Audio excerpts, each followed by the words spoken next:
Hello again. So let's continue the work we started this morning, this day. I don't remember what time it was. Yeah, I was very sleepy. I couldn't hold my head, straight. So I had to sleep for like 1 hour before I would continue. Mm.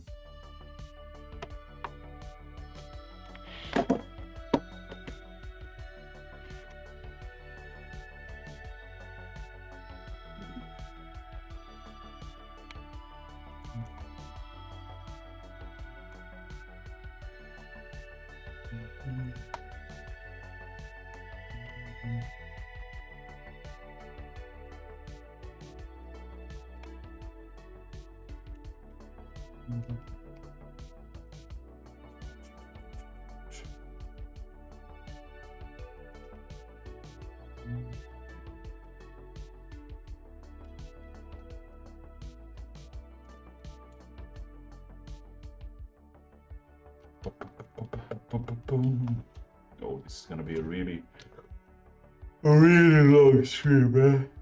Mm.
Why am I yawning so much? What the fuck?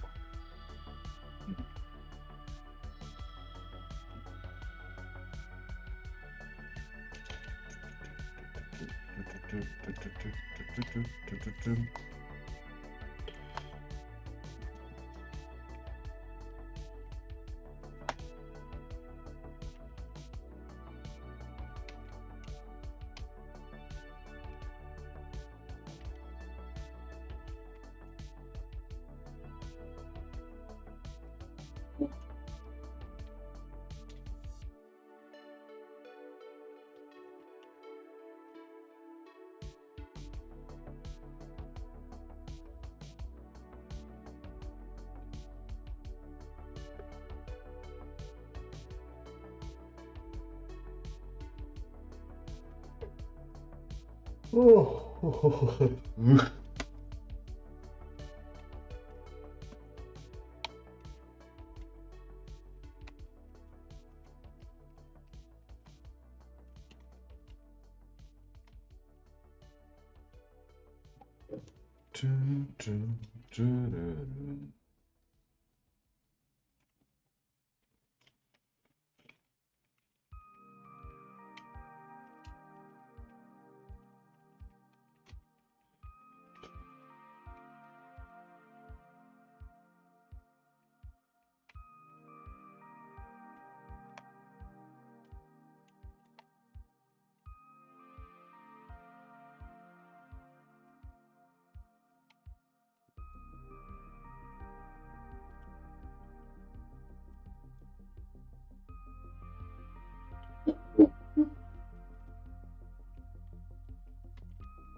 Somebody's driving like a chopper in front of my building.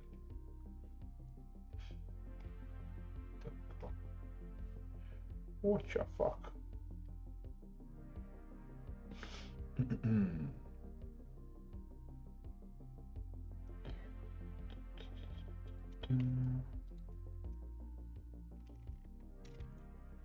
Since there is no one on the stream at the moment, we can listen to some audiobook.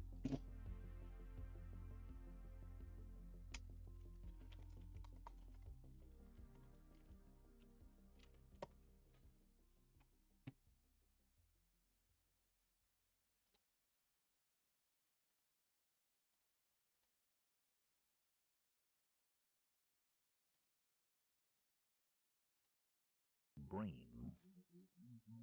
I'm off, he said abruptly. Detain me not, lest I blast you with my shaft. 6.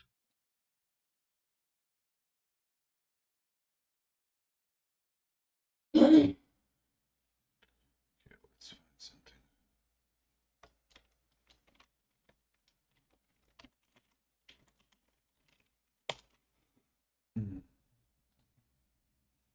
Yeah, well, let's do this. 1984 by George Orwell. Read by Steve Parker. Part 1. Chapter 1. It was a bright, cold day in April, and the clocks were striking 13. Winston Smith, his chin nuzzled into his breast in an effort to escape the vile wind, slipped quickly through the glass doors of Victory Mansions, though not quickly enough to prevent a swirl of gritty dust from entering along with him. The hallway smelt of boiled cabbage and old rag mats. At one end of it, a coloured poster, too large for indoor display, had been tacked to the wall. It depicted simply an enormous face, more than a metre wide, the face of a man of about 45, with a heavy black moustache and ruggedly handsome features. Winston made for the stairs. It was no use trying the lift. Even at the best of times, it was seldom working, and at present the electric current was cut off during daylight hours. It was part of the economy drive, in preparation for Hate Week. The flat was 7 flights up, and Winston, who was 39 and had a varicose ulcer above his right ankle, went slowly, resting several times on the way.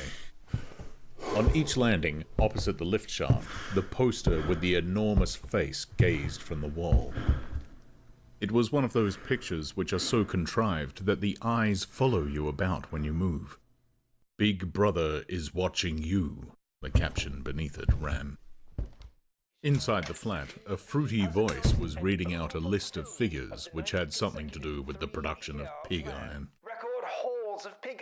The voice came from an oblong metal plaque, like a dulled mirror, which formed part of the surface of the right-hand wall.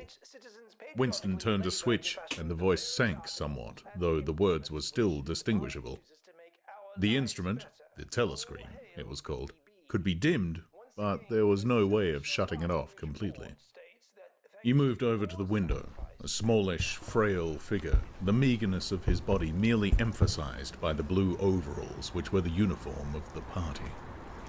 His hair was very fair, his face naturally sanguine. his skin roughened by coarse soap and blunt razor blades and the cold of the winter that had just ended. Outside, even through the shut window pane, the world looked cold. Down in the street, little eddies of wind were whirling dust and torn paper into spirals, and though the sun was shining and the sky a harsh blue, there seemed to be no colour in anything, except the posters that were plastered everywhere. The black mustachioed face gazed down from every commanding corner. There was one on the house front immediately opposite. "Big Brother is watching you," the caption said, while the dark eyes looked deep into Winston's own. Down at street level, another poster, torn at one corner, flapping fitfully in the wind, alternately covering and uncovering the single word "Ing-Song." In the far distance, a helicopter skimmed down between the roofs, hovered for an instant like a bluebottle, and darted away again with a curving flight. It was the police patrol, snooping into people's windows. The patrols did not matter, however. Only the thought police mattered. Behind Winston's back, the voice from the telescreen was still babbling away about pig iron and the over-fulfillment of the ninth three-year plan. The telescreen received and transmitted simultaneously. Any sound that Winston made, above the level of a very low whisper, would be picked up by it. Moreover, so long as he remained within the field of vision which the metal plaque commanded, he could be seen as well as heard.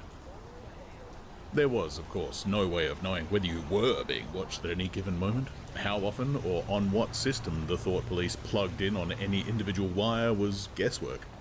It was even conceivable that they watched everybody all the time.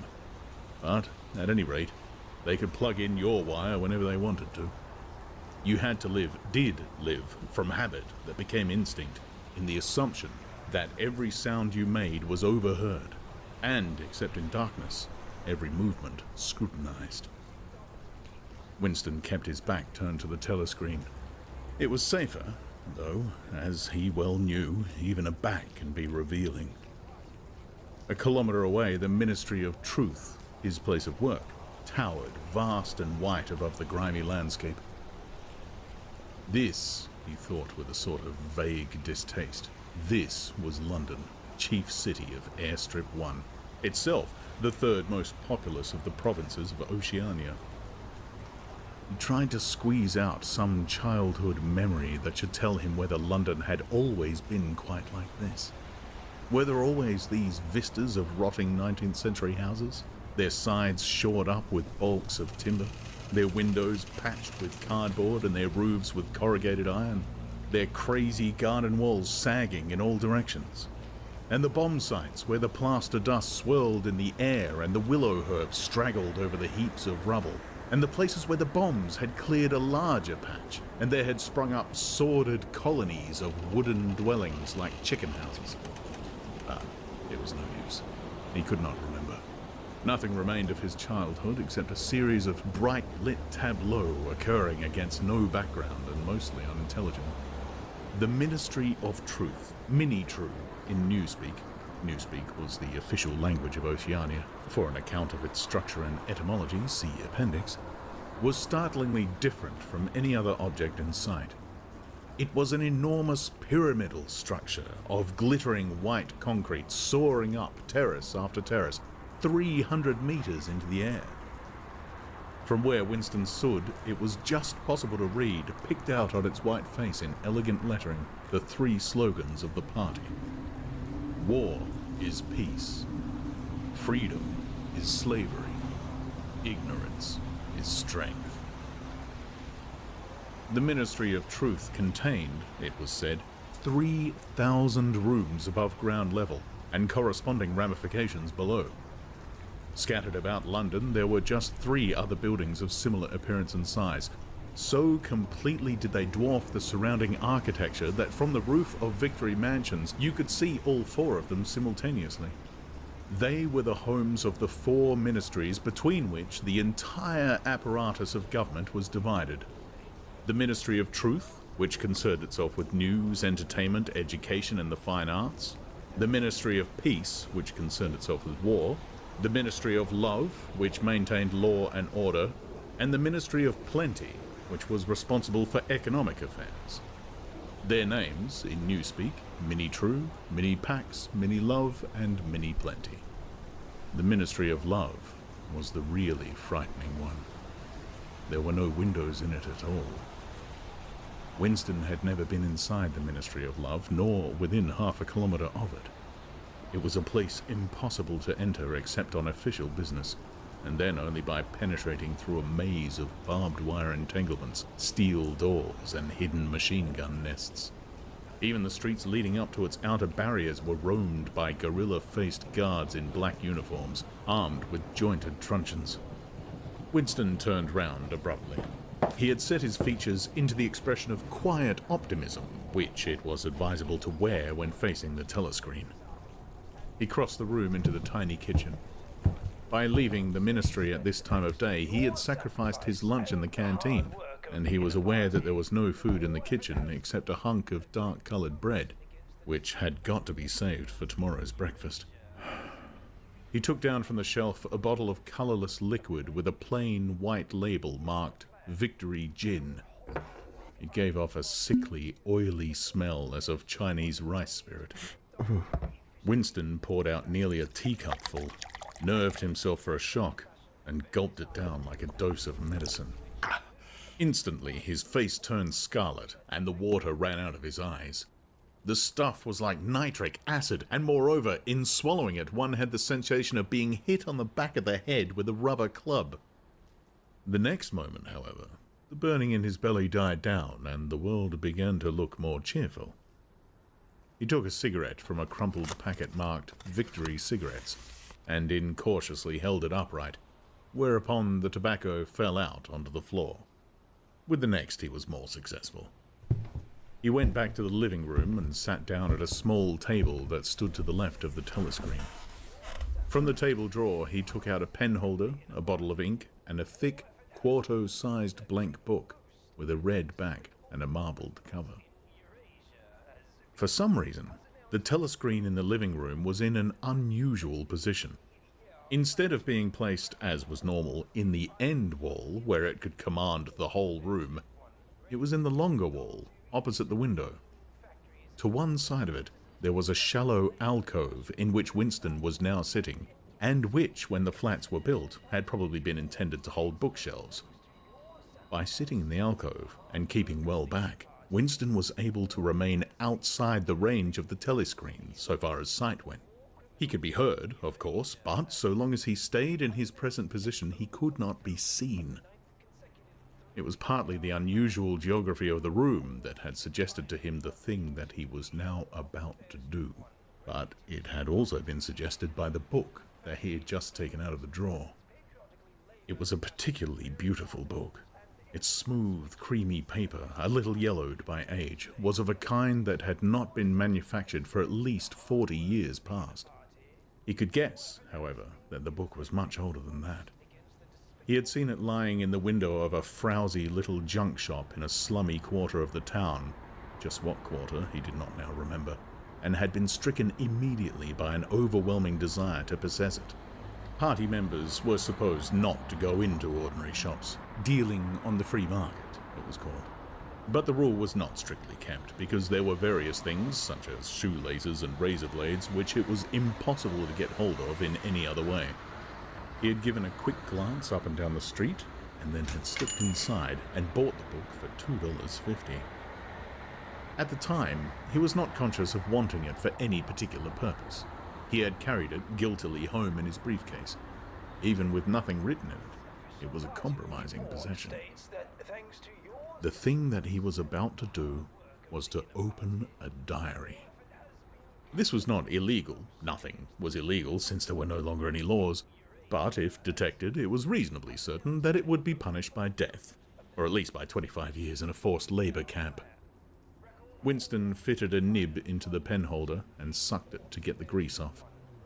The pen was an archaic instrument, seldom used even for signatures, and he had procured one furtively and with some difficulty, simply because of a feeling that the beautiful creamy paper deserved to be written on with a real nib, instead of being scratched with an ink pencil. Actually, he was not used to writing by hand. Apart from very short notes, it was usual to dictate everything into the speak-write, which was of course impossible for his present purpose. He dipped the pen into the ink and then faltered for just a second. A tremor had gone through his bowels. To mark the paper was the decisive act. In small, clumsy letters, he wrote, April 4th, 1984. He sat back. A sense of complete helplessness had descended upon him. To begin with, he did not know with any certainty that it was 1984. It must be around about that date, since he was fairly sure that his age was 39, and he believed that he had been born in 1944 or 1945, but it was never possible nowadays to pin down any date within a year or two. For whom, it suddenly occurred to him to wonder, was he writing this diary? For the future, for the unborn. His mind hovered for a moment round the doubtful date on the page, and then fetched up with a bump against the newspeak word, doublethink. For the first time, the magnitude of what he had undertaken came home to him. How could you communicate with the future? It was, of its nature, impossible. Either the future would resemble the present, in which case it would not listen to him, or it would be... Hey, Matilda, it's going pretty well, I guess. Let me just put on some music.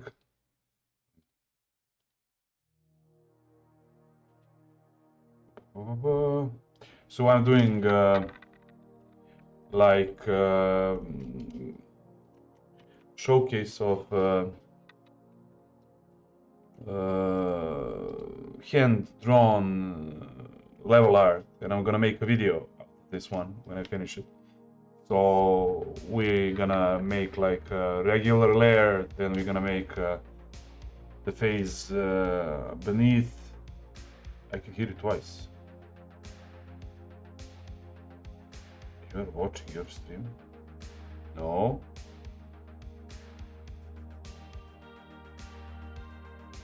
That's strange. You can hear me twice. I'm on headphones. I don't know how.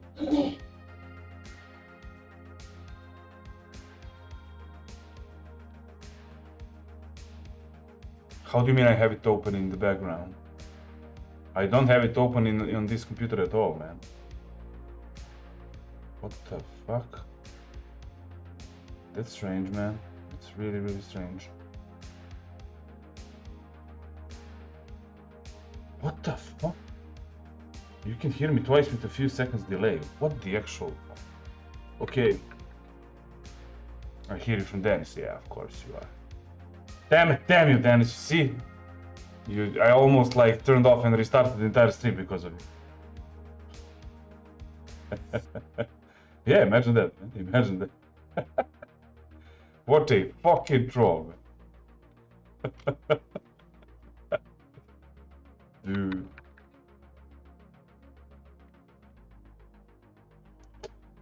Dennis, you are a menace. Okay. I was starting to, to swipe around the computer, to see what's happening, but I didn't have anything logical to start from, Because I'm watching my stream on my laptop and it's on mute, so it couldn't be heard twice, man. I think it's on mute, let me see. Yeah, it's on mute.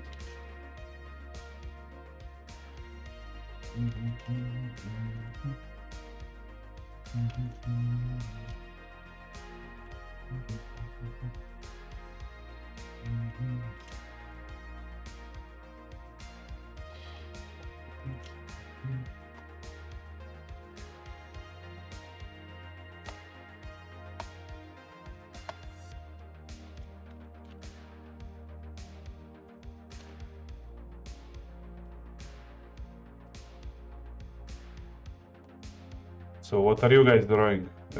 Are you drawing, Felipe? Did you finish the goblin from yesterday? The goblin.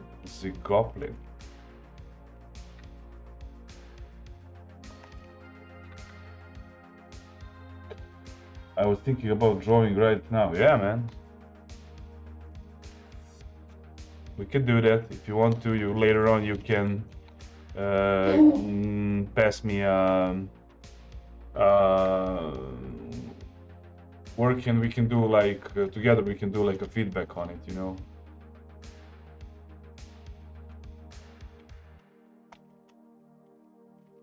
And if not, you can just draw.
Oh, let's listen to some music that I composed for a video game long time ago.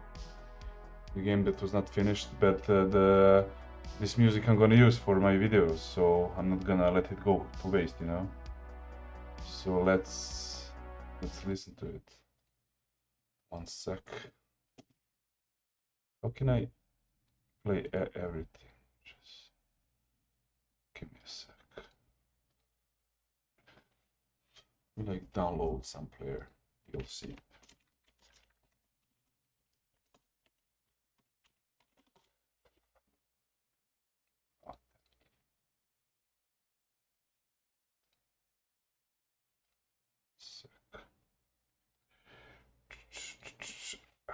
I don't have a player, man. What I have some media player only.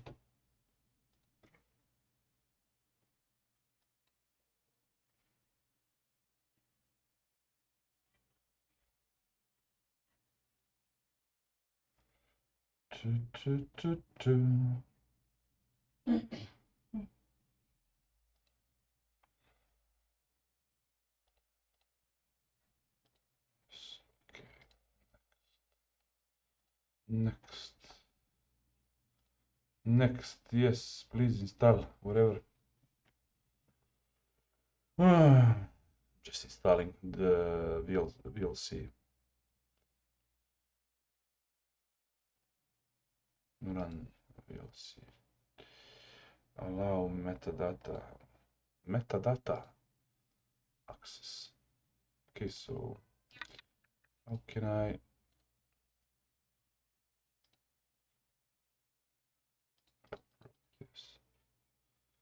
change to VLC player, set default, apply. Okay, can I like play them all? Let's see. I hope I can.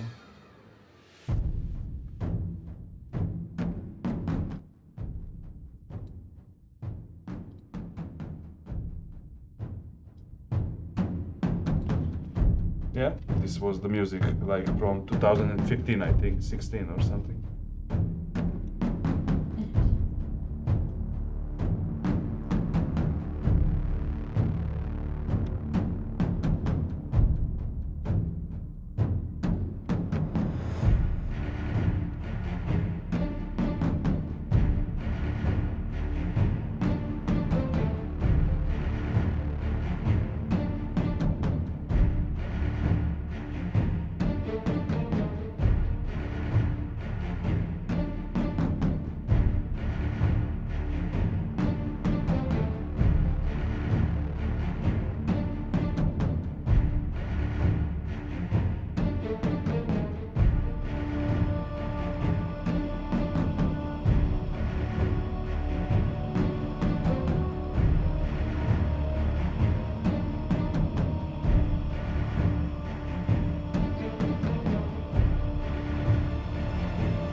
This was only done with vocals, no instrument, yeah.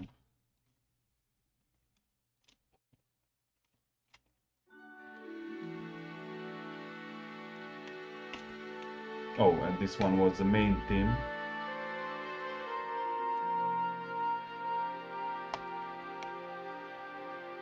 I already used it for my video level art.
Yeah, I think I'm gonna use this one for this video that I'm gonna do.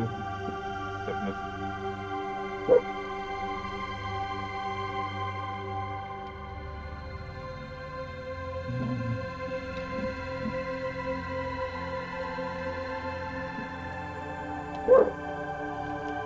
Šta je poludela? Sanja? Zjebaš, ozbiljno? Ljubice? Ti se boriš, Ljubice? Je, ljubav.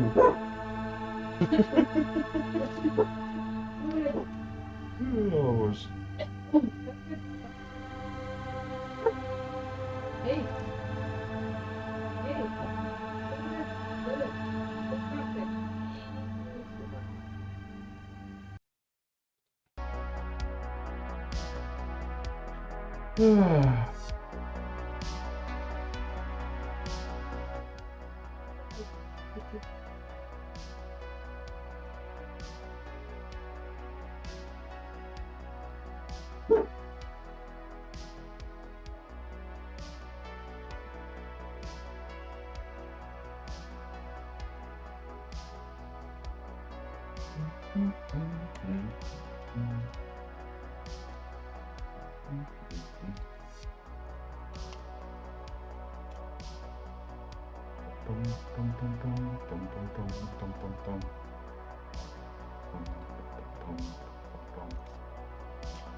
This is gonna be a long marathon, man.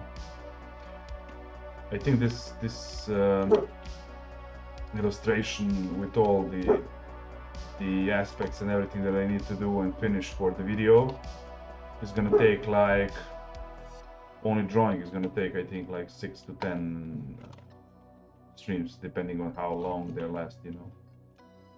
So it's gonna be a long process. And I also have to finish those animations for each IO for the package for the animations, that guy. But I'm not feeling like doing it. That's why I stopped at the moment, so I'm gonna go back to that later on, some month.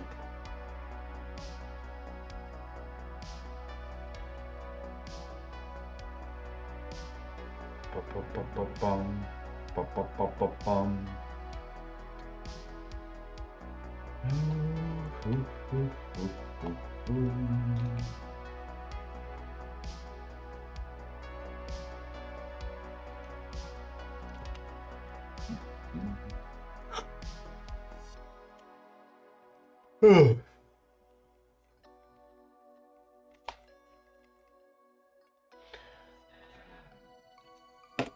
I need some vocal music.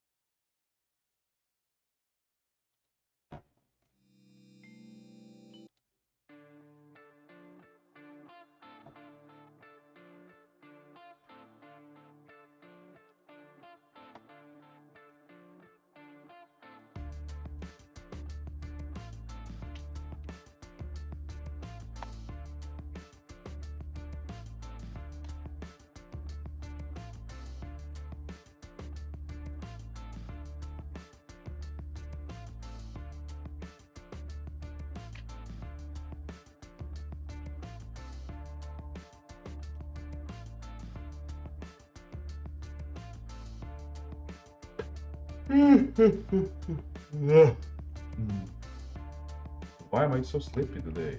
What the? Ženo, što ćemo mi da večeramo večeras? Imaš neku idejicu ili? Riblje pljeska. Riblje? Riblje pljeskavice? Opa! Idemo! Seksi! Seksi! Riblje plejeđe! Plejeđe! Plejeđe!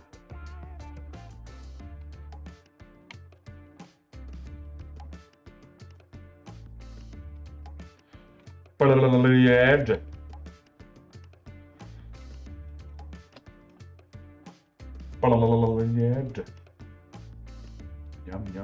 Jam, plejeđe!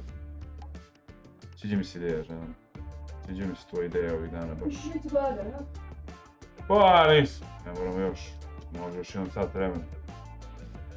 Ću da mrgnem tamo nešto. Ću ja da mi mrgnem tamo, ljubavi moja. Da si mrgnem. Bom. Filipe, kako napreduješ, Filipe? How are you doing? Show me your progress, or you muted me, you fucker. Of course you muted me. Of course you muted me. Of course.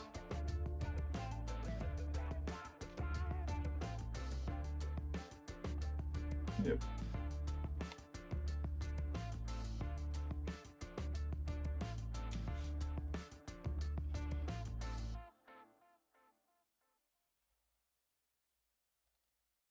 Hey. Hey man. Hey, You started to draw? yeah. Really? Yeah. Really? What do you mean, really? What do you mean, like, really? Are you finishing that goblin from the... Yeah, I'm trying. Nice. So you're doing the shadows, I propose now. Yes.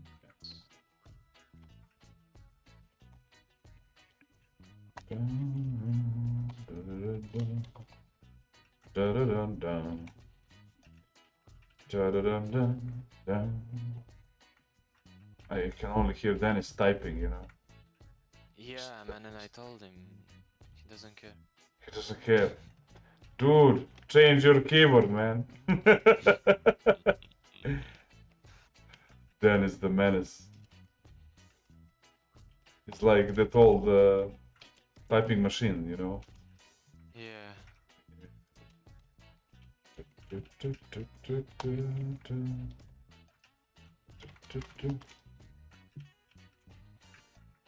Dennis, are you alive, Dennis?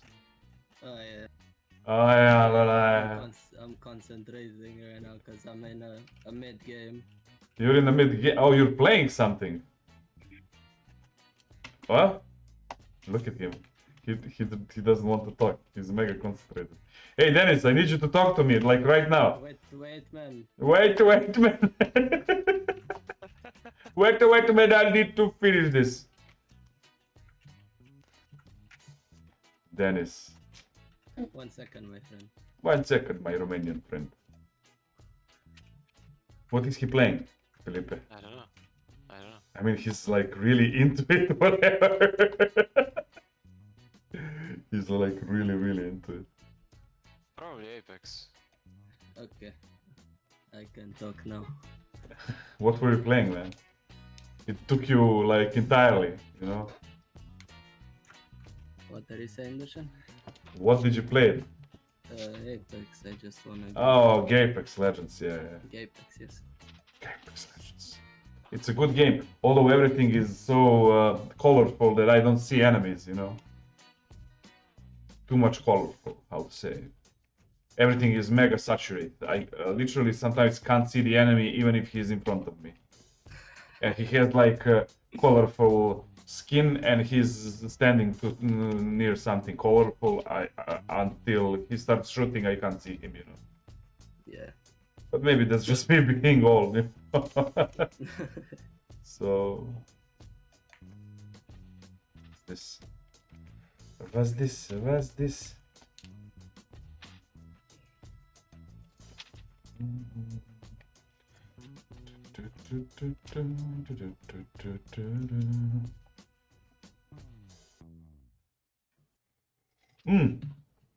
So are we gonna make that video game about birth, livelihood, and death? The one we were talking about like 2 months ago. I don't know. We talked about it sometime. About you being born, brought to this world. Maybe also had like some pre-intro stuff, like being a spermatozoid or embryo or something, you know?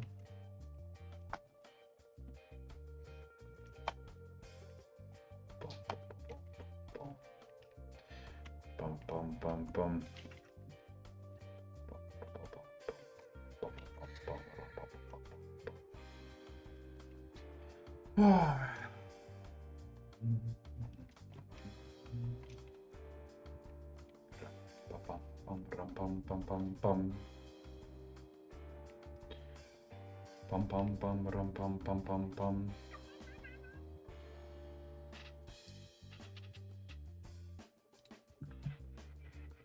Anyway, Felipe, Yeah. call me when you're finished so we can do like the feedback and everything. See you around, boys. Bye.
This like is this is a really small progress. We did like, I don't know, 5%.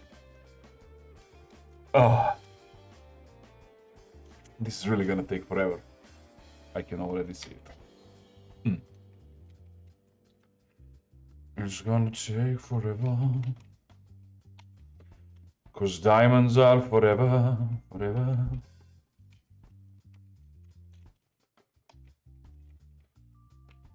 Diamonds are forever, forever.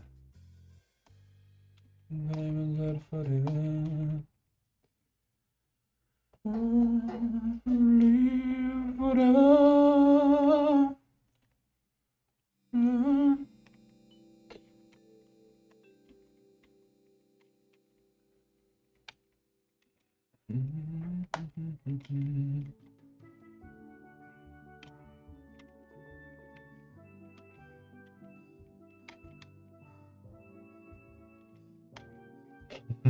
This music. What the fuck?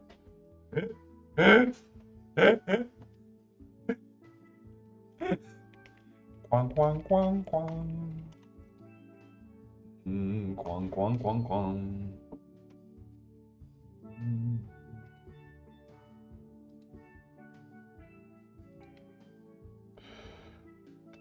Boom boom boom boom boom.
Before I introduce Mark, there's a few important things we need to get through first. Firstly, of course, as a reflection of the University of Tasmania's and indeed the AIIA's recognition of the deep history and culture of this island, the University of Tasmania wishes to acknowledge the traditional owners, the Palawa people, and custodians of land upon which we meet, and pay respect to elders past, present, and emerging. This Island of Ideas program, as well as the presentations co-sponsored by AIIA, are part of an outreach, if you like, to the broader community in these difficult and ancient times that we're going through at the moment. So both of us like to present as many presentations as we can, forums and seminars, to our students, alumni, and the broader community in general. And certainly in these times, we see these as an important service to provide to the community. Just a few housekeeping notes before we commence as well. Your microphones, camera, chat function, raised hand function have all been disabled, so our speakers are not interrupted. Thanks very much, Terry. That was very generous and Okay, so we are listening The Decline of the West by Professor Mark Benson. Video made by Australian Institute of the International Affairs. And I just rewinded like 5 minutes because it's nonsense, you know. So we are switching over to the introduction right now. Thoughtful, and I hope I can live up to my pre-publicity. So before I do anything else, I'm going to attempt to share my screen with you because I hope all being well. Now, can you see that okay? How's that? You should be seeing the opening slide of my little PowerPoint. So I've done a PowerPoint partly so you'll all have something to look at apart from me, and partly to help me remind myself of what I'm going to talk to you this evening. So this particular talk is also available as a published paper with the Global Asia Institute in Hong Kong. And I don't know if Terry's got a copy, but I can certainly pass one on to him, and you can contact me if you want to read the full version of what is a fairly lengthy sort of paper. But it's about a series of issues I've been interested in for some time, and I try to pull together some of my ideas about this, and I'll run them past you, and I'll be most interested to hear what you all think about it. So this is a little kind of overview of some of the issues that I'll talk about and try to give you some idea about. And as Terry mentioned in his introduction, one of the big things that's happening in the world, well, there are two kind of big things, I guess, really. One is about the possible decline of American power, and this was happening even before Mr. Trump came along, but I think he's undoubtedly accelerated the process and undermined. Oh, no. I'm gonna stop it. This is not how to say that,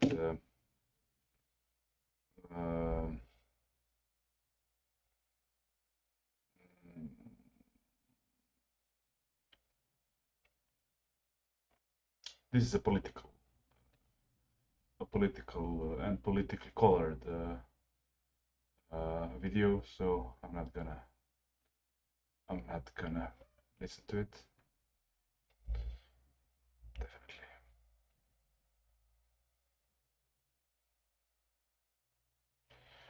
Definitely. Let me see.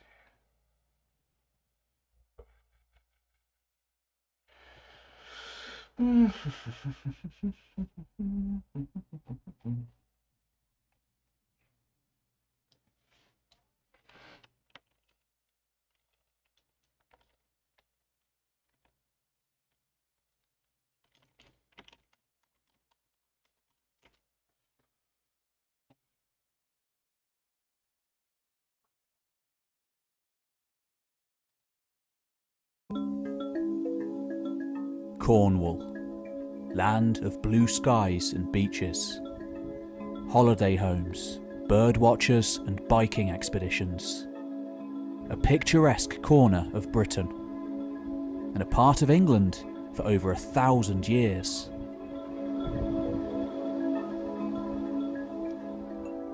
Yet, underneath the surface, a different culture still clings on here. A different language, traditions and folklore, testament to the Celtic sheer size and composition of this.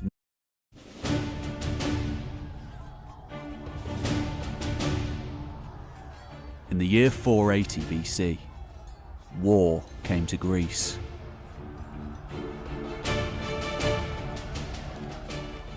Not the usual squabbling between the regional powers. That myriad patchwork of Greek-speaking city-states, kingdoms and oligarchies strewn around the seashores of the eastern Mediterranean. No, this threat was something else entirely. A Leviathan rolling in from the east. No doubt, many amongst the coalition raised to face this new threat must have cursed their cousins across the sea in Ionia for bringing down this fate upon them. The Ionian Greeks having rebelled against their new Near Eastern overlords more than a decade earlier, ushering in years of conflict in the process.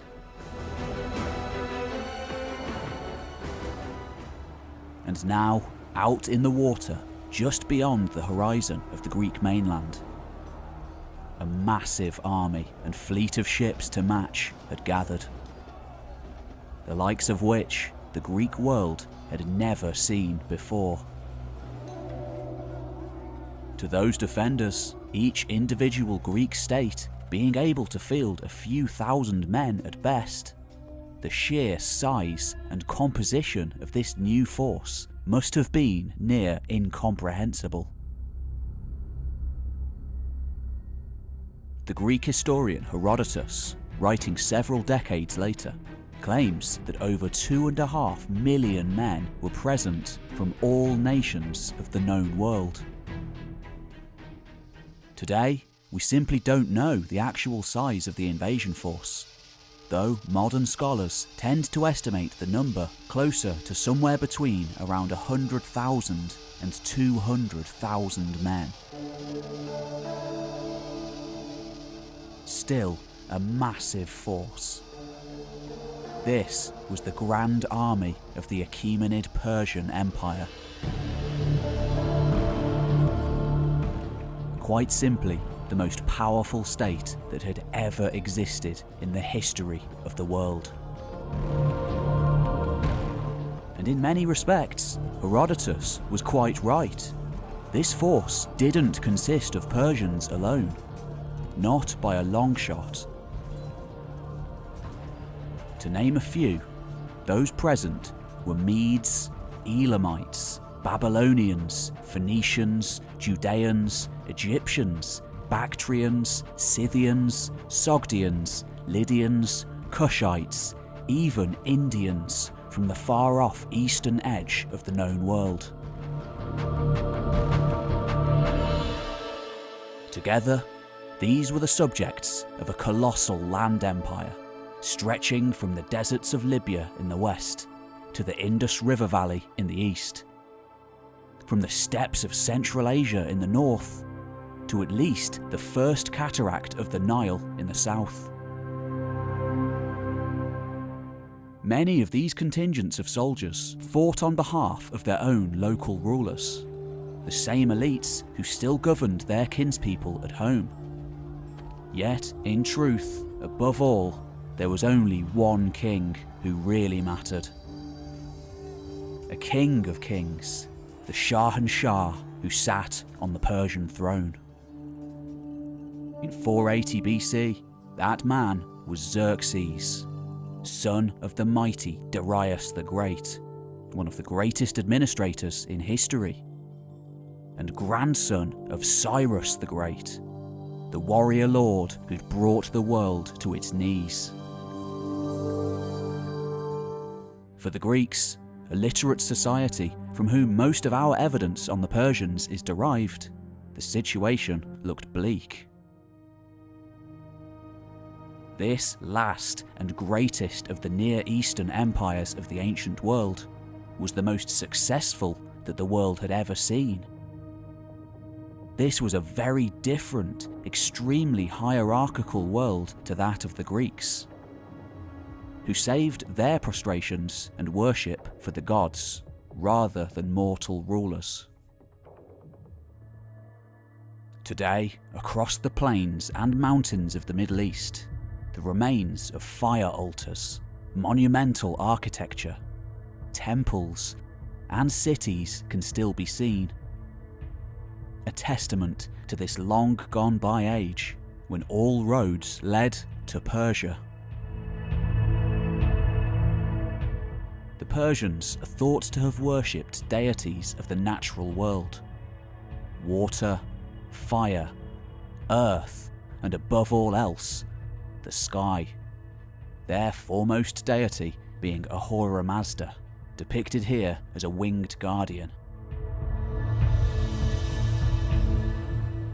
As such, other pantheons was, for those who didn't know, Ashura Mazda, which actually Mazda car inherited the name, was an ancient, maybe a first monotheistic religion in the world. It dated about 1000 years BC or something. Even I think it's even more ancient than that, but I really can't remember, you know. And it is actually some kind of worship of a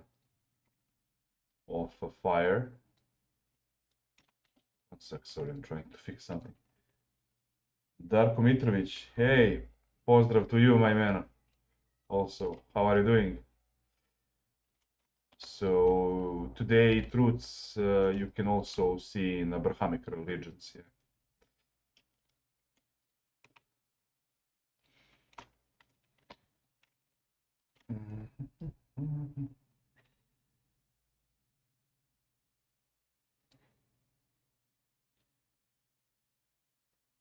Nije Darko Sale sa Discorda, nego mi ovaj ušnjava. Gde si Sale? Gde si Sale sa Discorda? Ček, Sale sa Discorda. Kako ja sad? Znaš ti kako to? Ja sam motorac, ja to povatam. Sale sa Discorda. Sale što jebe Ale, šalim se, ne znam. Zdravo Sale, u svakom slučaju. O, Morfi! O, a dok, brate, povatam. Si mi dobar čovječ, si mi živ. Pustim neku muzikicu da pići. Da pići. Blagočići.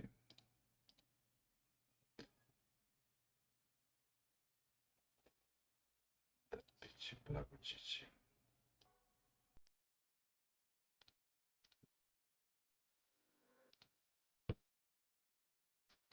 Okej.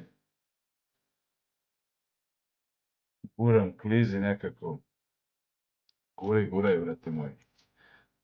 Guraj, Sale sa Discorda. Ček, Morfi, Lucifer, si ti bre? Aleksandar? Ne? Sve ja to sve. A Sale, tić mi, idi bre u kurac, evo te dok... Ne mogu, znaš, ja dok se povatam, znači strašno. Ne, da, skapirao sam. A lepo slikaš je, evo. Let us show it to our viewers. So this is actually a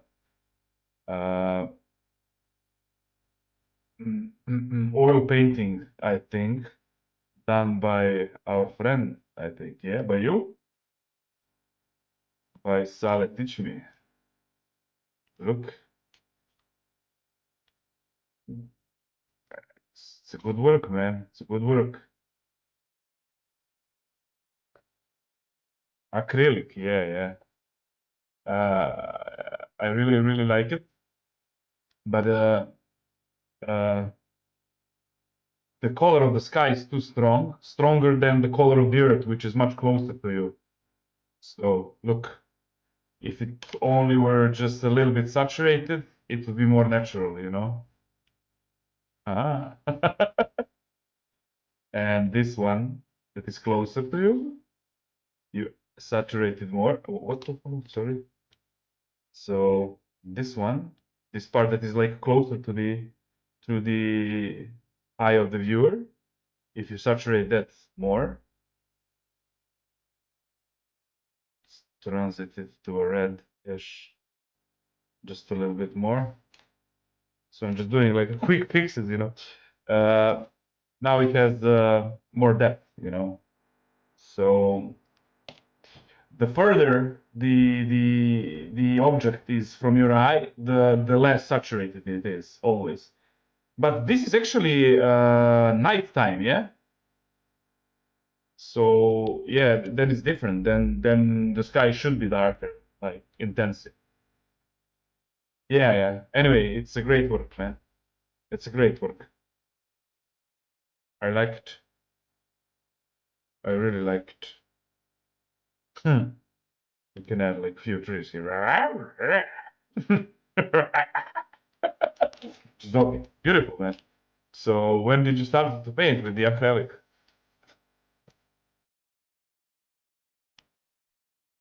So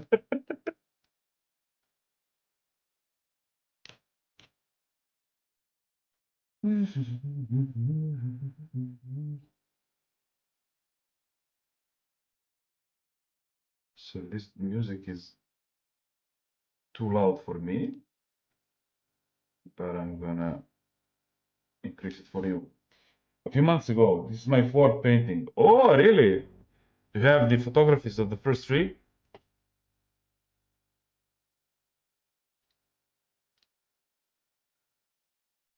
It's really good, man.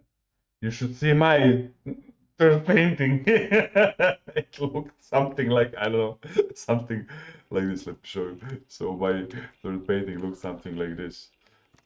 Like this. This was the guy, it was his legs, and this was his arms, and this was his face, and he had a hat. They are small ones, 8x4. Nice, nice. I mean, acrylic is harder to paint with, much harder to paint with than the oil paintings, I think.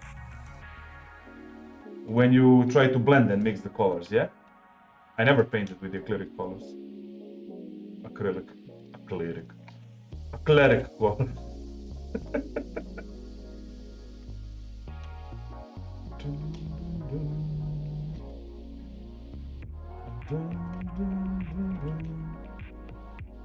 Yeah, they drop really quick. And that, yeah. The oil paints, you can really work and go to sleep and wake up and still like try to edit them a bit more, you know, because they're oil based, you know. So you have to watch what you do because they tend to pull everything beneath. Yeah, yeah. It's a fucked up process, man. Oh, I didn't do anything conventional for like maybe 7 to 8 years. I didn't draw with the actual pens and stuff. I'm thinking about taking like a sketchbook and few crayons or something just to have it so I can draw around on my feet, you know. But once you go digital, it's hard to go back because digital brings a lot of how to say that tools with it, you know? But it's never magical like something that is done in a conventional way, like a regular painting. It simply is not the same value. It will never be the same value, the digital art and the conventional art. Conventional art is just much stronger, much more organic. It has more soul. It will always have more soul.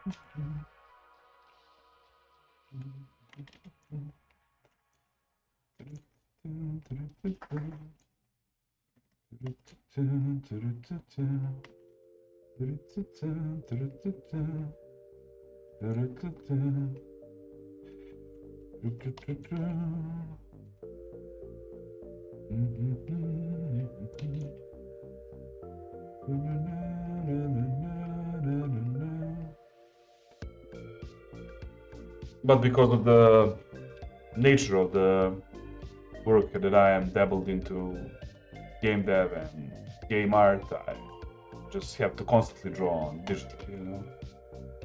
I can imagine that I will actually do regular paintings or maybe graphics with like inking process and something when I get old, when I just stop giving a shit about the industry. And I'm already trying to do something different with my digital art, not to mention the regular art.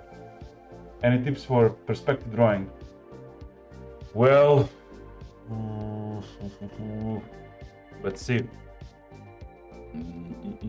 Always caricature more. So if the real how to say that, the real size interacting is like this. Always make one either smaller or one either bigger. Always caricature everything you see when you're drawing. That doesn't go only for the perspective. That also goes for the shadow, for drawings, for shapes and forms, but also always over caricature the perspective stuff, you know. Always do the caricature moment. So if the actual line will go like this, always try to add a bit more edgy, you know, stuff. And I don't know what to say else. I mean, perspective is something you struggle with throughout entire career, and you're just trying to make it better and better, but it's a fucked up thing because you're always drawing 2D stuff, even treating them as 3D. You are constantly doing the 2D stuff. But I don't know if you can like aim towards something specific. I can help you with in the perspective, you know. You have that vanishing point, and everything should be driven towards vanishing point. So if you have like a large building, I'm talking about realistic stuff now. I'm not talking about stylized stuff, which you don't have to follow the laws of nature and physics, you know. Just let me lower this a little bit like this. So where was I? Yeah. So if you add, for example, imagine this is like a solitaire, like a huge building, you know. If you add vanishing point somewhere, for example, like this, and when you draw it, and when you add that vanishing point, all of a sudden you have a perspective for your buildings, you know. So vanishing point are actually pretty important stuff, you know, for everything you do. Imagine those vanishing point for everything. So I know what else to tell you for the perspective. Also, the further the object goes from your eye, from the eye of the one who is observing, the less saturated it should be. I struggle with nature painting. When in picture I sent you of the mountain, it has some trees with. If I have some trees which are close to the viewer, I always look out of place. Well, I know, maybe I didn't see the result. Next time you do that, just take a photograph in between the process so we can talk about it. Maybe it's artistic, maybe it's stylized, maybe you have like style issues. So when you draw pictures, maybe the style changes, you know, when you start treating it here like the picture, like the trees, you know. I know what to tell you because I didn't see it. Without any visual input, I can't actually give you good feedback. But when you said that it looks like they are out of place, I think it is because of the stylized issues. Because the style of your entirety of your picture is different than the style of your tree. I presume that's the problem. So you actually need to think about the texture that you are implementing, because in your work you don't have line art. You're having like a mass and textures. So you have to pay attention to these patterns you are using, and use the similar way of thinking with the patterns of the tree. You know, I mean, I can't replicate it here because it's easy. It's because it's hard. You have entire texture here. You know, but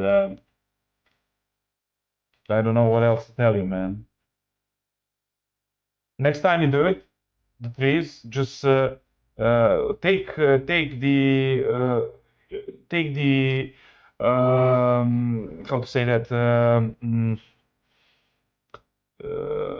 take the photograph of every point, of every checkpoint you did in the process, and bring it here. We can do it live. You know, we can discuss it, and I can try to help you with it, because there is no tree at the moment. I can't see what the issue is, but try to make it feel like it is in the same world. And by doing that, you can do that by treating the textures in the same way. It doesn't have to be the same texture, but it has to be treated in the same way. For example, this mountain. One more issue about this. This is the closest part to your eye, to the viewer's eye. So it should be more saturated and it should have more illustration because it is the closer. The further it goes from the eye, the less you see. So actually the problem in this illustration is that the mountain is defined the most, but it's a really, really long way from this part. So this should be defined also more. You should add like the texture, the stones, I don't know, the grass, the stuff. You don't have to think about the trees, you know. And when you add the trees, you don't have to add it like it here. You can add it like a huge tree that is actually going only from the corner to the corner of the scene, you know.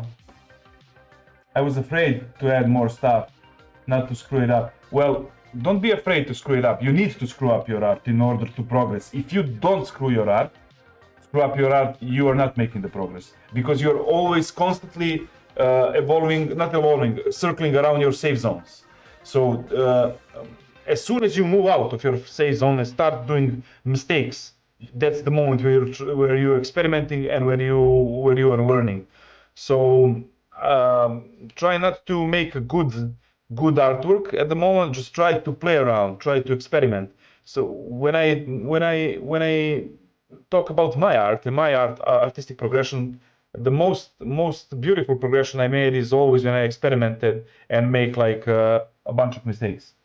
I sent you to digital paintings with the same problem. Okay, let's refer to those. Okay, let's go with this mountain because it's the same type of how to say that. Just give me 1 sec.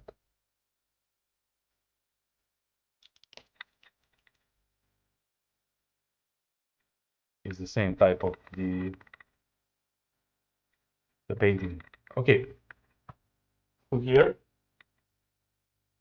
these are not bad at all, man. I just want to tell you, these are really not bad. It just needs more work, you know. It needs more, not more drawing. It needs more thought process. My advice to you is to think more when you're drawing, not to draw more only, but to think not about how you will draw it, but how it is a cliff perspective. Oh, so this here is a cliff, yeah? This should be a cliff, no?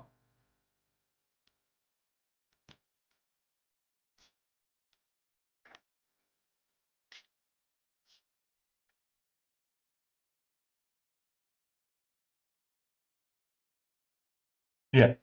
Okay, this is not good cliff perspective. So we're gonna do a cliff perspective in it's hard to do it on top of this, but I think we can. Sorry, I think we can.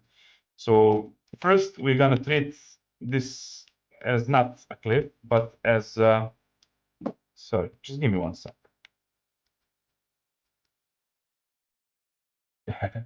This is not good. This is not good cliff perspective. That's the only big mistake you made here. Everything else is really okay, and it's only need to be upgraded. But this cliff perspective that you did is completely wrong because you don't have the values that add like depth to it. The shape is not good. The shape is also purely horizontal, so the eye of the viewer can't even experience it as a cliff, you know. So the thing is not to figure out how to draw stuff, but to think about that stuff, to actually experience them as a mass, as a huge object, and then try to treat them on paintings as objects. Just give me 1 sec. Save this old work of mine, and I need to change some stuff with my brush settings. And we will, if you have time, we can dabble into this and I'll try to help you. Also, let me try to find some brush that is more similar to this. I think I have something more simple. Yeah, this should be fine-ish. Okay. I have 10 minutes. Oh, dude. Okay, let's do this fast. So this should not be treated as cliff. Cliff should have more perspective to it, added to it, you know. If you want the clip, you need to add that perspective. You need this part. You need this vertical surfaces. You don't need only horizontal. Otherwise, the viewer wouldn't be able to see if it's like cliff, you know. So you need these vertical parts that I just did like a rough shape on those. I can join again on my phone when I go up. Yeah, feel free, man.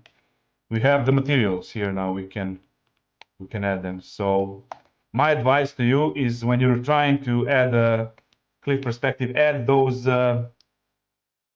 vertical parts, vertical objects, not objects, but surfaces, like this one. And let's add a little brown here, just for the sake. Just give me one second. Oops. Let's shade it a little bit. That already makes more sense. Yeah, man. And one thing about perspective, that not just perspective, but a depth of the picture that I want to show you. I'm just doing this fast as I can. So where the edges, we go for more warmer color to add the accents where the edges ends. Look at this. Now I add the accents and I use this green and just mix it a little bit. So try to pop it out a little bit out of the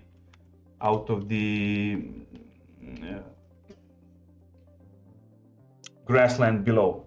And now we need to separate this far away part with the saturation. So as I already told you, the things that are far away need to be less saturated. So look, and need to be more lighted. Already you have more depth now in your image. See, you have like the closest part, the cliff is more saturated, it has more details. It will have more details, not now, but it will. And it's already like it already makes sense, you know. Also, the clouds that are near are the clouds that are far up. You can add like more saturation to them. Yeah, and that's it, you know. So the further away the stuffs are, the less color they have. The closer they are, the more color they have. Also, when you convert it to black and white, we need to discuss this also with that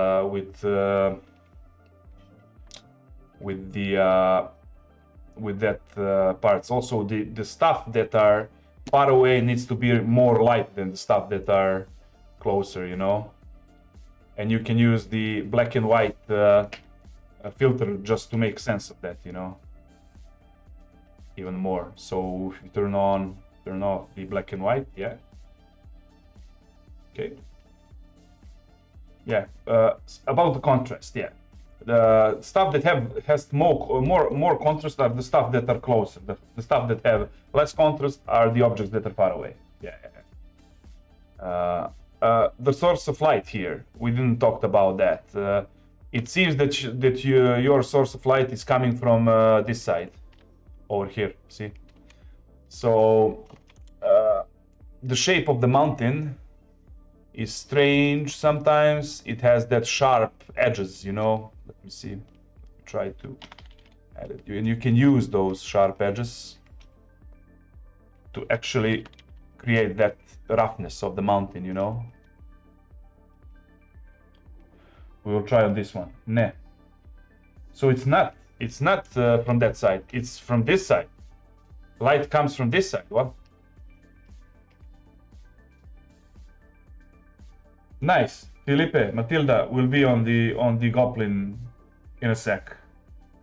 Just let me help Darko here. I mean Sale. And then we'll here. But don't hurry with the mountains. I'm also learning from this. Yeah, of course you do. You need to watch all of this. So, Sale, Darko Mitrovic, help me. Where is your light coming? To je NV. NV, dobro si objasnio. Okay. Yeah.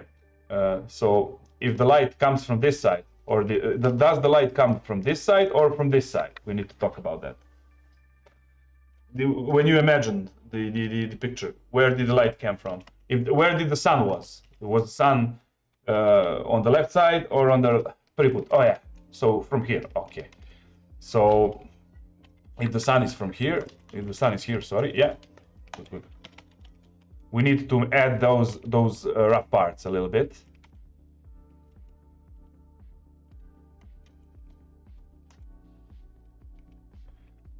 And when you add this roughness, all of a sudden it looks more like a mountain, you know. So the point is this roughness, the left side is shaded, while there is like, show it to you. There is like a sharp segregation here between the lightest and the darkest parts, you know. So here is like, it already looks more like a mountain with just a few stuff here, you know. Then you can add like one blackest part here where the light goes the least, you know.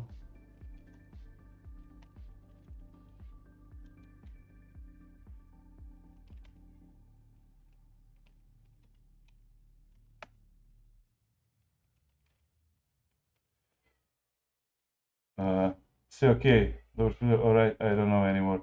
So does this help you? Did this help you, this mountain part, Saleh? Does it make any sense to you? Also, we need this part more dark, to be more dark, like this, in order to, yes, nice. In order to make that, in order to make it feel like a 3D object, you know, see? See the difference now between the old mountains and the new one. Already they have like the texture, the shape, they have something. So you need to tell a story with every object. It makes more sense here. I mean, I did it really rough in order to help you as fast as I could, you know. So this should be, you know, polished much more, you know. But actually, what is important for me is for you to understand the process. Anyway, that's it for this picture. Later on we can do the other with the goose. This was probably 60% done when I gave it because of that perspective. Yeah. Also, when it comes to composition, it needs something. It needs something here.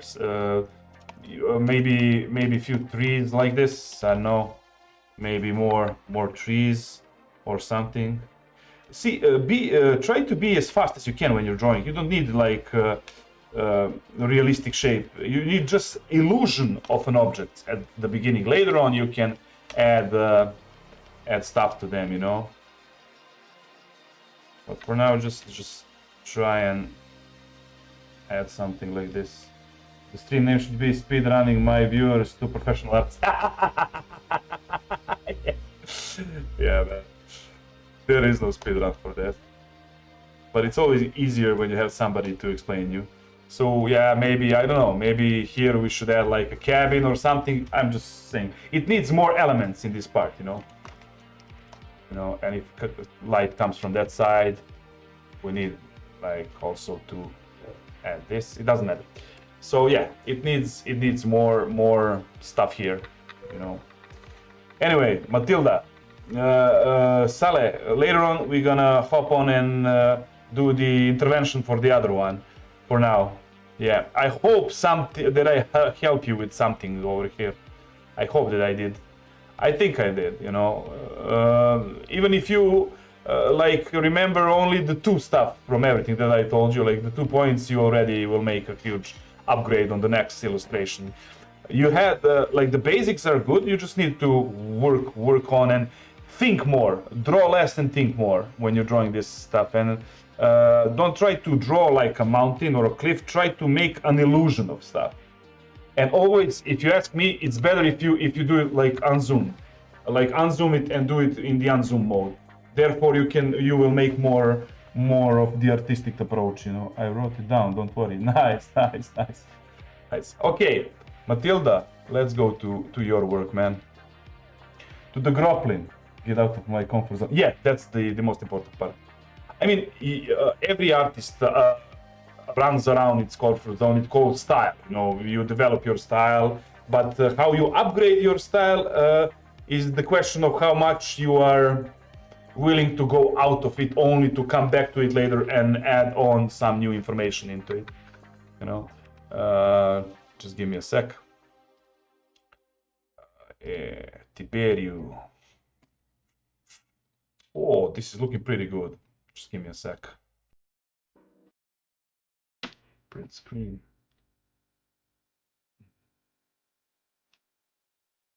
Okay. 1 second.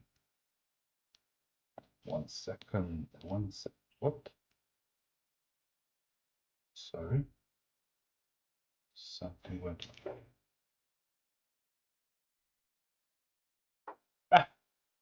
Okay. So this is really good, Tiberiu. Matilda, Felipe, whatever your fucking name is, man. This is really good. I already see like a huge evolution from the first goblin, how you like to call it, goblin that you drew. You know, this is really good. I really like it. I see that you added like reflections and everything. You followed the philosophy of shading, of where the light comes from, you know, of shading the parts that are not directly influenced by light. And Tushan, show Darko, the first goblin I did. Yeah, the first goblin. Yeah. Okay. Let's show you the first goblin. 1 second.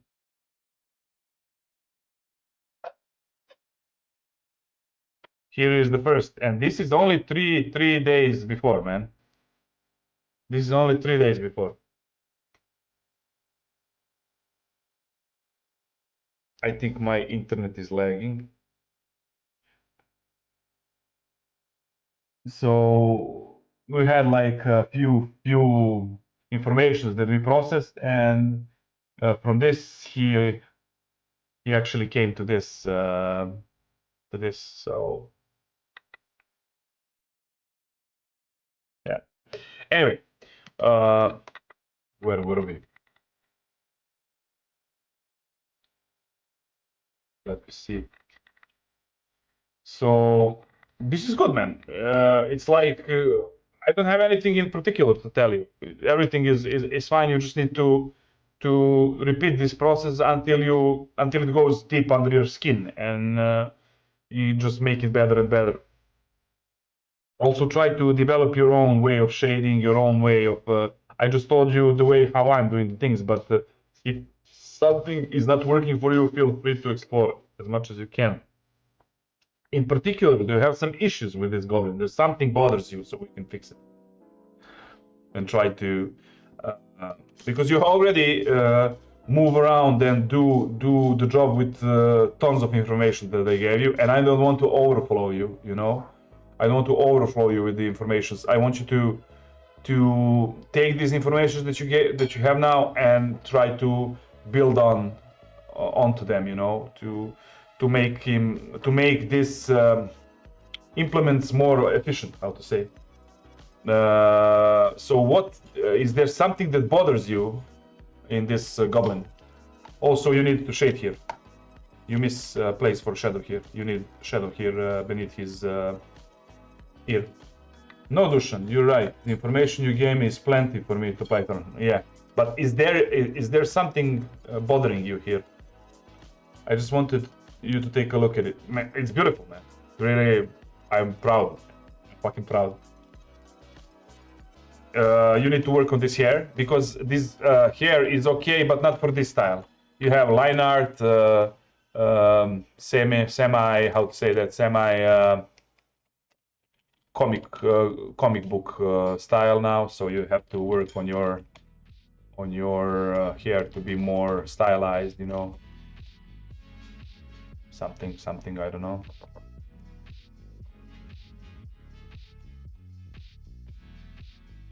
Has to add some. It has to have some. How to say that?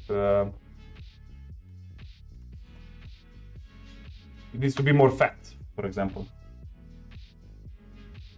It's good. Keep up the good work and just. Steampunk Goblin.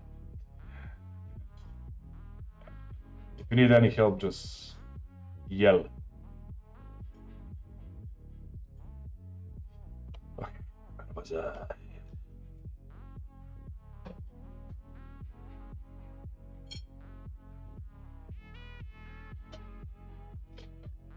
Mm.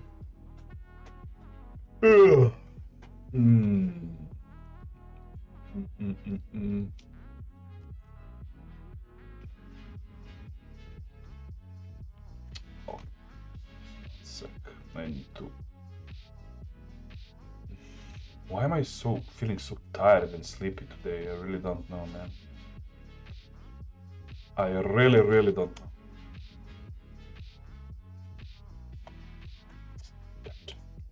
Damn it.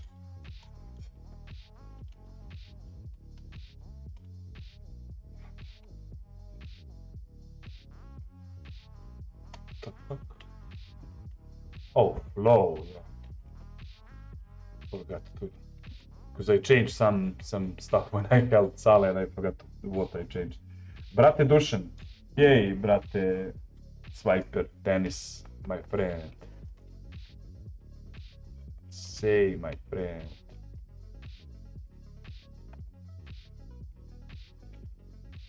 My advice to you all would be like, don't do precise stuff. Just you know, just do the relaxed line art at the beginning. You know?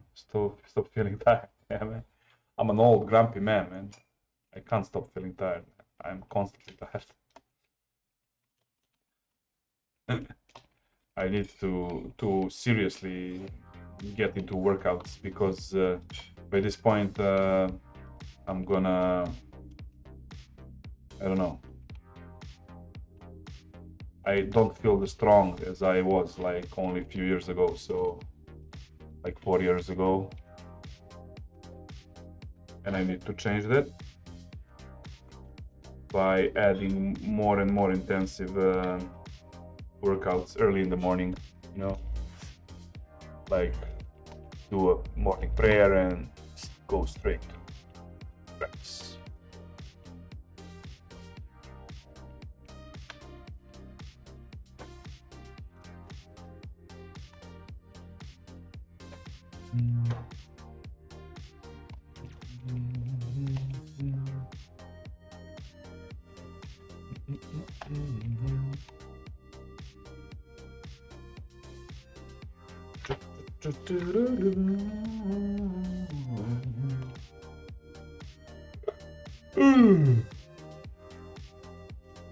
I'm gonna take a small break in like 10 minutes.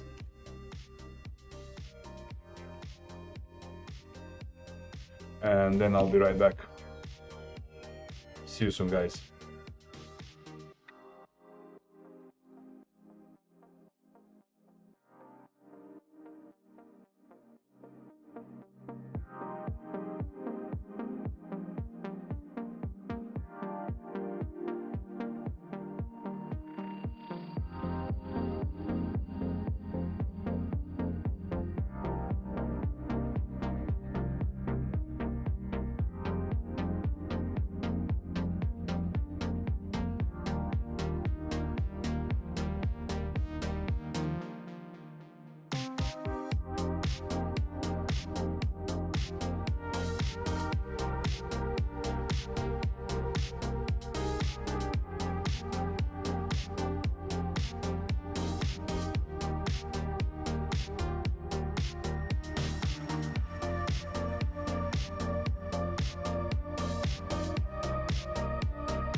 Okay, I'm back.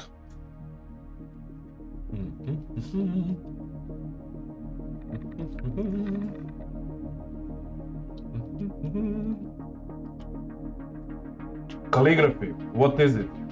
What is that? You asked me what calligraphy is, or didn't understood?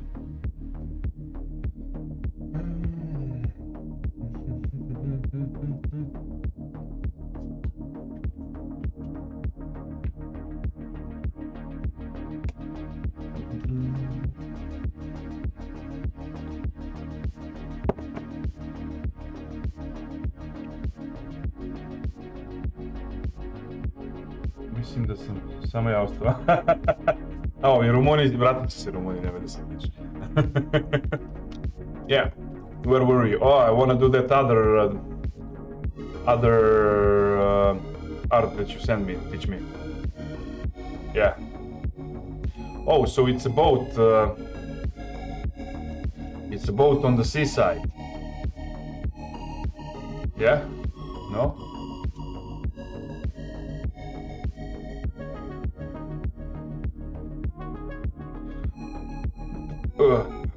Let's do this. So are you following me? Teach me. Because now I'm gonna do this feedback for this one. Okay. Okay, let's do the feedback for this one. 1 second. I was running for the bus.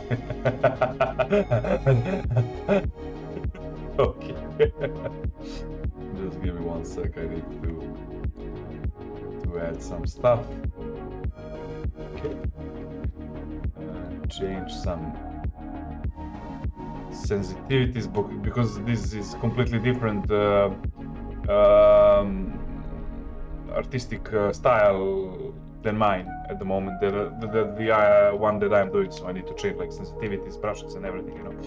So okay, this is what the fuck. This is this like storm on the sea or something? Neka bura, like big waves, and the boat is waving around, you know. Is that the theme?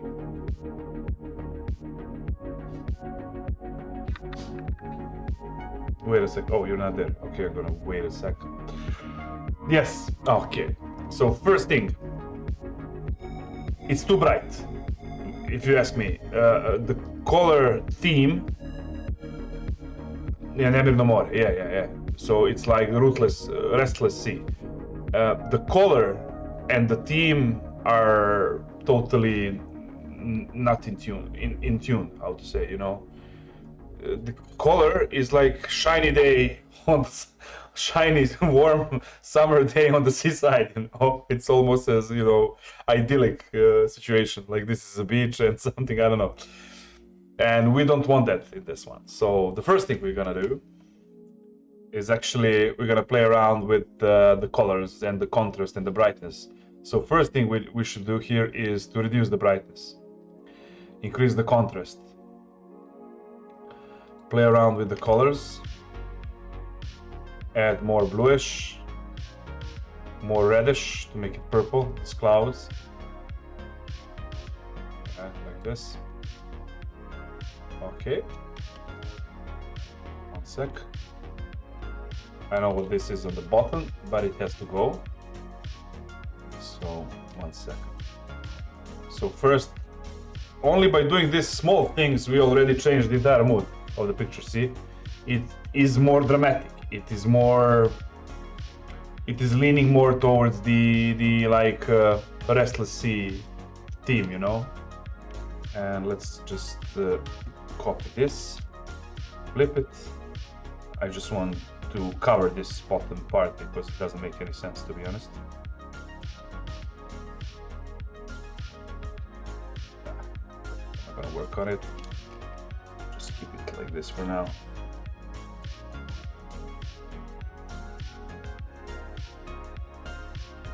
Okay. So this is the first thing we did. We changed the values. We changed the color. You changed the overall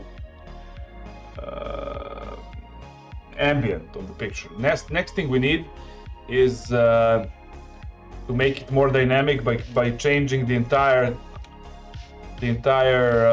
canvas, not canvas, sorry, the entire composition to be and feel more dramatic. Sorry. Ctrl C, Ctrl V, and by doing that, we will already add like more dramatic stuff there. Only by moving this to more diagonal composition, it looks more restless. Look, let's compare. This is the old one. This is the new one. See how much dynamics you inserted by only making a few of these changes.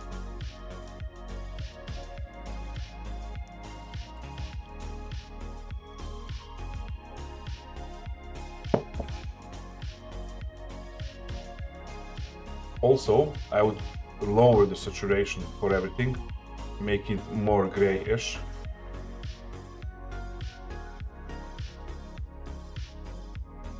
I get it. Again, the perspective is the main problem. No, it's not the perspective. It doesn't have to do anything with this perspective.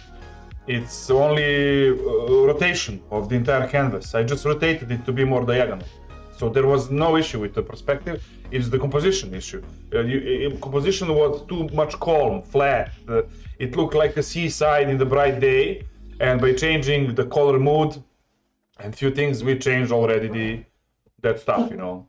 So next thing we should add is something maybe like thunder here, you know. Just add something like it. I don't know how to draw thunder. I would need a reference, but still, yeah, you need to learn. That's what I'm trying to tell you. Helps a lot, yeah. So you add like thunder. Sorry, I need to look the reference for the thunder, but I'm gonna make like from the head something. Maybe it will suck, maybe it will not. Just do like a fast things here.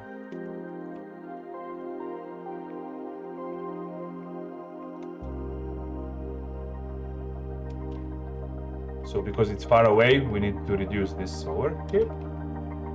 The part when it touches the ground, because it didn't touch these parts. It touched something somewhere in the distance. You know? So now we just try to get rid of the excess stuff here.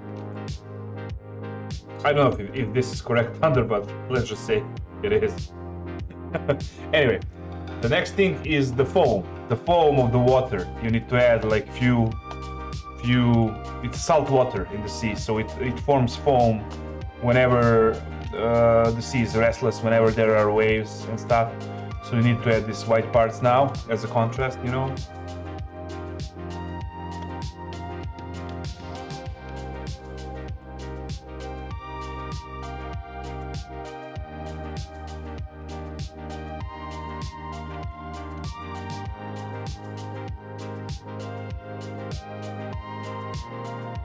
Okay, and we also need like accent on the very boat, you know, like this. It reflects, you know, the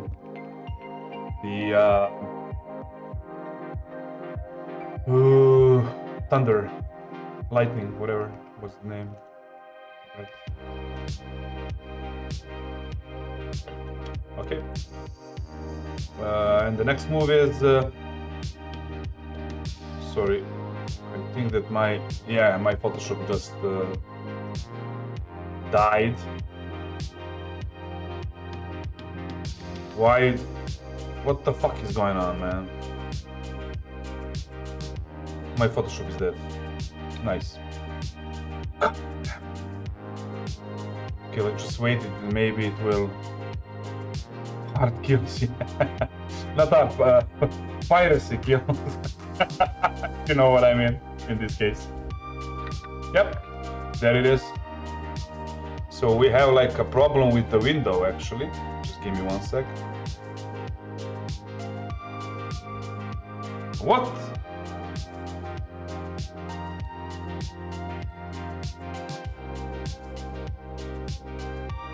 No, it's not, it didn't crash, it's just, see? See this? Look at this shit. Save, cancel. I can't click this cancel button. So I have a window inside Photoshop which I can't... Damn it. Why is it like this always? Okay, let's try to minimize everything. Okay. Yeah. Now it's okay. Damn. Ništa je nestao dole. Okay, so now what we need to do is to add more contrast to entire picture and then clean the contrast in the like this, yeah. Oh, sorry, this is the wrong brush. I'm not gonna do it with this brush. Looks idiotic. Let's try with this one.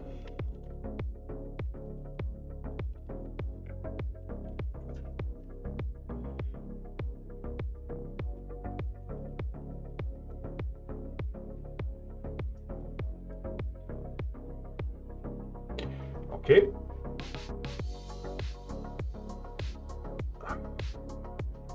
I would go for more contrast or entire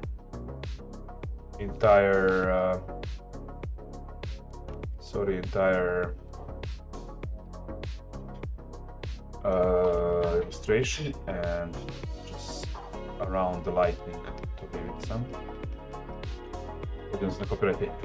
Well, I'm just trying to explain a few things here. So yeah, look at this. This is like, let's compare it and see the difference with few of this stuff, you know.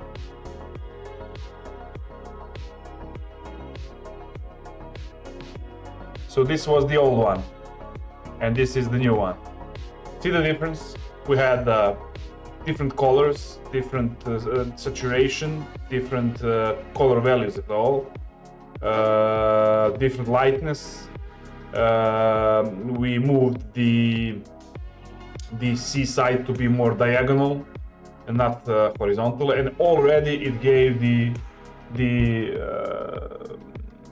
impression of restless sea, how to say. Yeah. You can add, like, you can play more and add, like, for example, this is look at this, for example. Let's try this. I just had some gorgeously retarded idea. Let's try it. So give me 1 sec.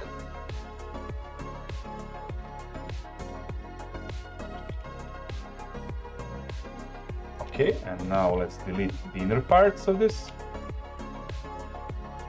No, I don't want this brush, sorry. This one, okay.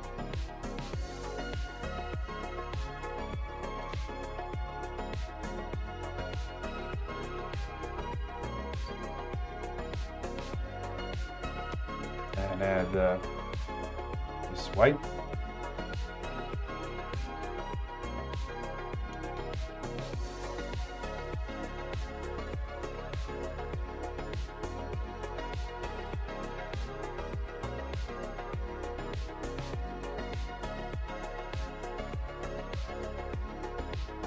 Opacity, just a little bit. Everything like this. Make it smaller. Yeah. And yeah, now it's like it's on a camera or something, you know. I mean, this is a fast way to do it.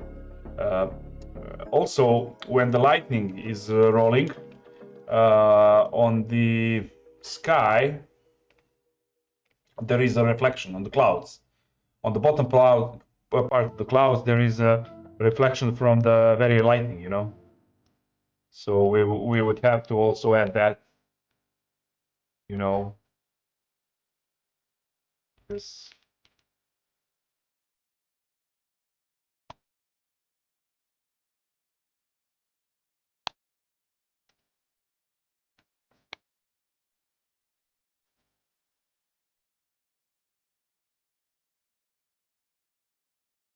Night and day, yeah.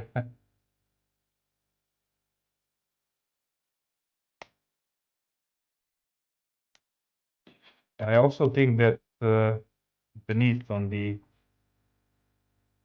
near ground, also the same things happen like this.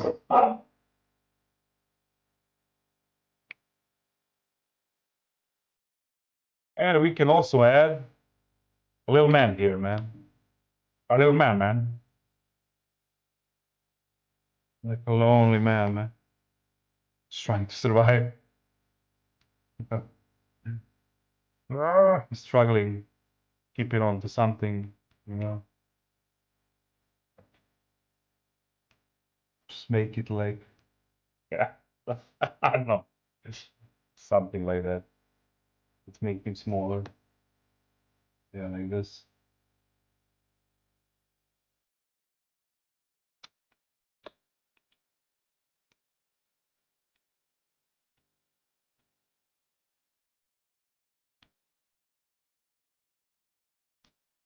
And add that part of the,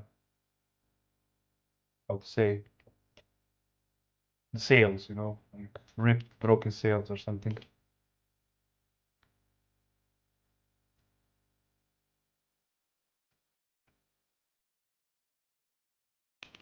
This is not, I'm not telling you what to draw. I'm just telling you how much you can build on to your art, you know. And this is not me drawing good. This is me thinking good at this point, you know. Before you draw, you need to think about the stuff that you're drawing. You really need to think. And that doesn't come, you know, in like instantly. That comes with the years of doing artwork. So don't hurry into this stuff. It's a long process to build up, man. And I'm still exploring myself as an artist.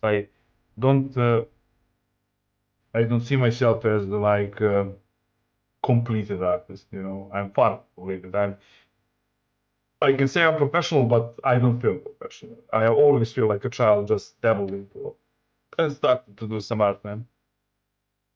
That's it, man. That's it here. Let me send you this in on the private message so you can have it. You know.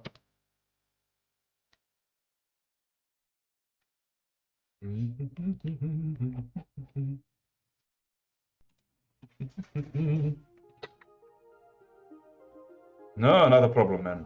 So what did we do? We changed the colors. That's the most important part. Your treatment was too much sunny. It was it really didn't look like Restless Sea because of the colors and because of the straight line of composition. So composition and colors changed like 50% of everything, and this is like a small add-ons like lighting and those stuff. It doesn't matter so much, but those first two stuff are the most important things, you know.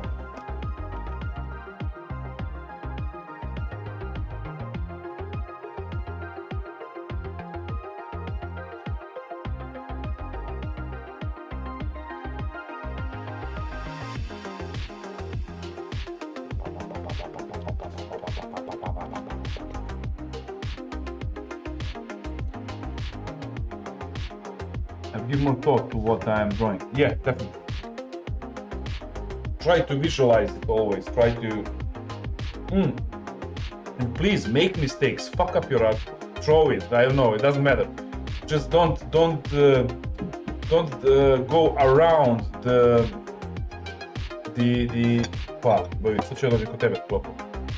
Don't go around the artwork. Just don't be afraid of anything. You need to dabble into the unknown. You need to make mistakes in order to grow, you know, as an artist. Without that, you cannot. Thank you for your time, and I hope I gave you some content for the stream. Man, you did. I really enjoyed. I always enjoy helping people. Actually, I enjoy that more than I am enjoying making my own artwork at the moment. Anyway, people, I'm taking a break to eat with my wife, and I'll be like back in 5 to 10 minutes. See you soon.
Yeah, I'm back, guys, but I think I'm done for today. I'm not feel like I want to draw anymore.